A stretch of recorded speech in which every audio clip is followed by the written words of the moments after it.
So, what is the future of publishing when we say? I feel that because of Plan S or Deal Consortium, the more of our content will be open access. All the European continent have said that we will go with the Plan S, and Ville and the Springer have accepted, elsewhere have refused. Although elsewhere is slowly and slowly moving towards beyond publishing. It has all the major softwares which we are using. Mendeley is with elsewhere right now. The editorial manager is elsewhere. So another thing is sharing negative data. This is something which we are propagating as a publisher, that it's not necessary that every result has to be positive. There has to be some negative. There's a journal of negative results in biomedical medicine, although it has stopped as of now after 3 years of publishing, but we, as a Springer, it's again trying to reinvent that journal, because it's not necessary that every time you do a study it always results in a positive result, and it should also highlight the negative results, and another guy shouldn't repeat those experiments or the techniques to have a same negative results. And use of machine learning and artificial intelligence and the tools of measure scholarly content. So I will not advocate on open access, because you will feel that I'm supporting it, but at the heart, if you look at the open access, there are different 4 models of open access. One is a gold open access when author has to pay. There is a green open access in which the society pay and the paper is in a repository. Bronze is when it is present on the website of a publisher, and hybrid is a subscription-based journal which accept that open access.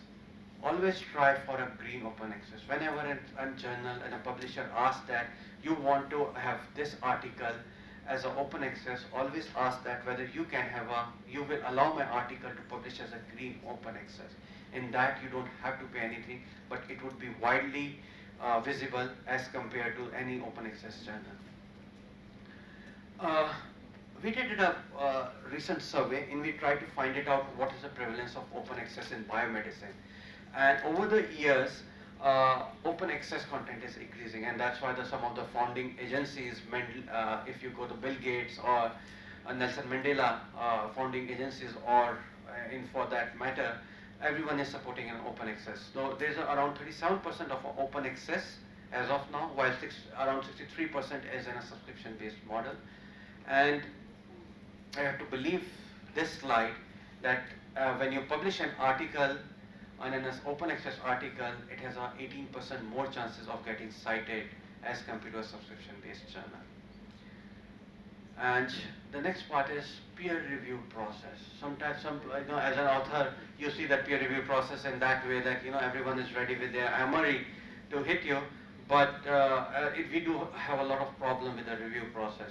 It's a time-consuming, and if you consider peer review process, if you look at the history of a peer review process, it was never entitled to use as a decision-making power. Reviewer didn't have an authority to either accept or reject an article. They always had a mandate to advise editor-in-chief whether what is a technical inefficiency in this article, what are the parameters in which article can be improved. But nowadays, the reviewers are rejecting or accepting an article rather than editor-in-chief, and that's a wrong thing which has been happening. So what is the innovations? The peer review process has become more transparent, and we have make it mandate while sending an article that you have to advise the author to improve the article rather than completely rejecting it, and improve the quality of peer review by consulting among peer reviews, and peer review should focus on technical quality. So something which is coming up is a triple blind peer review process. In a single blind and a double blind, everyone knows, but in a triple blind review process, editor-in-chief also doesn't know about the affiliations and the location of an author. So it's a blind manuscript which comes to him, so that he doesn't have a regional biasness towards an author. And of course, open peer review process. So everyone say that artificial intelligence have a lot of effect on our life, and we always see that Amazon ad on our TV, which said the guy is commanding, and that machine is doing everything for him.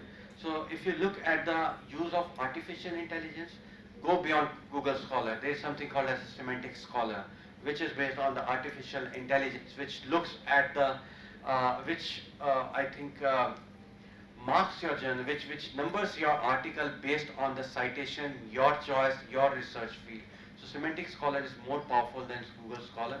And these are the different softwares which are based on artificial intelligence, which allow you to check plagiarism, or search engines for finding search engine for finding articles, and it's always useful for us for finding the reviewers. So with this slide, I complete first part of my talk, and we heard about the integrity, how we have to maintain the integrity.